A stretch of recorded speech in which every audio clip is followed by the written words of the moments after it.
உடல் பருமன் என்பது இன்றைக்கு பெரிய ஒரு பிரச்சனையாக இளைஞர்கள் மத்தியிலும் மகளிர் மத்தியிலும் இருக்கிறது. நம்ம ஆசைப்படுவோம், ஆனால் அது எவ்வளோ குறைத்தால் கிட்னி பாதிப்பு இல்லாமல் இருக்கும், நம்மளுடைய கணையம் பாதிக்காமல் இருக்கும் அப்படிங்கிறதுக்கான மருத்துவ முறைகள்லாம் சித்தர்கள் வைத்திருக்கிறார். இந்த மேஜிக் மருந்தெல்லாம் நாங்கள் சொல்லுவோம். குறைந்தது உடலை குறைக்க 6 மாதங்கள் எடுத்துக்கொள்ள வேண்டும். கொஞ்சம் கொஞ்சமாக குறைத்தால் தான் நல்லது. நாங்கள் அப்படித்தான் தருவோம்.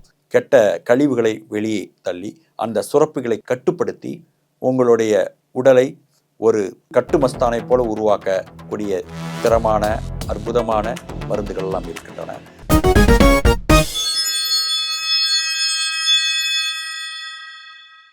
அல்லாவின் கருணையினாலும் இயேசுவின் கருணையினாலும் சிவசக்தியின் கருணையினாலும் பேசத் தொடங்குகின்றேன். உலகத் தமிழர்களுக்கும் ஆத்மீக நாட்டின் அன்பான வணக்கங்கள். இன்றைக்கு நமது சேனலில் உடல் குறைப்பை பற்றி பேசுகின்றோம். உடல் பருமன் என்பது இன்றைக்கு பெரிய ஒரு பிரச்சனையாக இளைஞர்கள் மத்தியிலும் மகளிர் மத்தியிலும் இருக்கிறது. இதற்கு என்னென்னமோ அவர்கள் முயற்சி இல்லாமல் எடுக்கிறார்கள். இதெல்லாம் எடுத்து தவறான மருந்துகளை சாப்பிட்டுலாம் கூட நிறைய பிரச்சனைலாம் ஆகியிருக்கு. இப்படிலாம் ஒரு மருத்துவருடைய ஆலோசனை இல்லாமல் அவைகள் எடுக்கக்கூடாது. காரணம், உடம்பு என்பது நீங்கள் நினைப்பதை போல் குறைத்து கொள்வது அல்ல. அந்த மருந்து செய்யக்கூடிய வேலையெல்லாம் இருக்கிறது. அந்த மருந்தே முடிவு செய்யும் இந்த உடம்பு எவ்வளோ குறையணும் எவ்வளோ குறையக்கூடாதுங்கிற மருந்தெல்லாம் இருக்குது. ஏன்னா ஒவ்வொரு உடம்புக்கும் ரொம்ப குறையக்கூடாதுன்னு இருக்குது, ரொம்பவும் குறைக்கக்கூடாது. அது முடிவு செய்கிற மருந்தெல்லாம் இருக்குது. நமக்கே தெரியாதுல்ல, நம்ம ஆசைப்படுவோம். ஆனால் அது எவ்வளோ குறைத்தால் கிட்னி பாதிப்பு இல்லாமல் இருக்கும், நம்மளுடைய கணையம் பாதிக்காமல் இருக்கும் அப்படிங்கிறதுக்கான மருத்துவ முறைகள்லாம் சித்தர்கள் வைத்திருக்கிறார். அது மேஜிக் மருந்தெல்லாம் நாங்கள் சொல்லுவோம். அது ஒல்லியாக இருந்தால் குண்டாகிறான், குண்டா இருந்தாலும் ஒல்லியாகிறான். அது அளவு எவ்வளோ இருக்கணும் அப்படின்னு அது முடிவு செய்து அந்த அழகை உங்களுக்கு கொண்டு வந்துடும். அதனால் உடல் பருமனுக்கு மூல காரணமாக இருப்பது உங்களுடைய நீர்ப்பைகள், இரத்த நாளங்களில் இருக்கக்கூடிய நீர் சுரப்பிகள் அளவுக்கு அதிகமாக சுரப்பது. இது தைராய்டு சம்மந்தப்படுகிறது. அங்குள்ளது குழந்தை பிறந்த பிறகு ஏன் ஒரு சிலருக்கு அந்த மாதிரிலாம் ஏற்படுது அப்படின்னு சொல்லிட்டிங்கன்னா, அந்த நீர் சுரப்பிகள் அங்கு தூண்டப்பட்டு விடும். அதால் அதை கட்டுப்படுத்தக்கூடிய முறையான மருந்து எடுக்காமல் அதை செய்ய முடியாது. அதனால் உடல் பருமன் என்பது சாப்பிடுவதனால் வருவது ஒரு முறை, இன்னொன்று சாப்பிடனால் வரும்.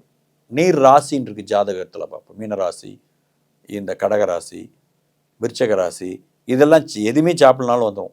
இயற்கை உடம்புன்னு சொல்கிறது. அதையெல்லாம் எப்படி கட்டுப்படுத்துவது? அதனால் இந்த பல காரணங்கள் இருக்கின்றன. எல்லா காரணங்களையும் சீர்படுத்தி நாம் செய்யும் பொழுது உங்களுக்கு அழகான உடல்வாகு, கட்டான உடலை கொண்டு வர முடியும்.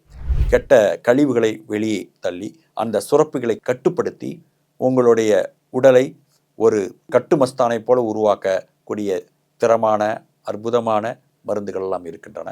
அவைகளெல்லாம் பயன்படுத்துகின்ற பொழுது உங்கள் உடம்பு இடையால் வரக்கூடிய பிரச்சனைகள் சரி செய்து விரைவாகவும் குறைக்கக்கூடாது, அதை படிப்படியாகத்தான் குறைக்க வேண்டும். வேகமாக நான் குறைக்கிறேன் என்று யாராவது சொன்னால் அந்த மருந்துகளை வாங்கி சாப்பிடாதீர்கள்.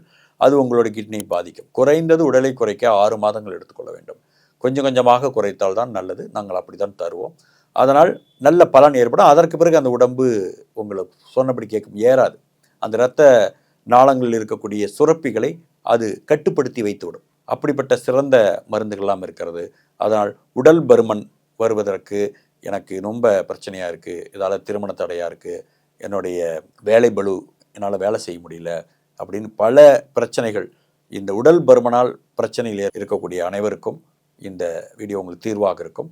இந்த பிரச்சனை இருப்பவர்கள் ஸ்க்ரீன் தெரியக்கூடிய நம்பருக்கு நீங்கள் ஃபோன் செய்து அந்த உடல் குறைப்பு அரிய மருந்தை வாங்கி நீங்கள் பயன்படுத்தி ஆரோக்கியமே வாழ உங்களுக்கு பராசக்தியின் அருள் கிடைக்கட்டும். ஓம் சர்வ மங்கள மாங்கல்யே சிவே சர்வார்த்த சதயே சரண்யே திரியம்பகே தேவி நாராயண நமஸ்துதே.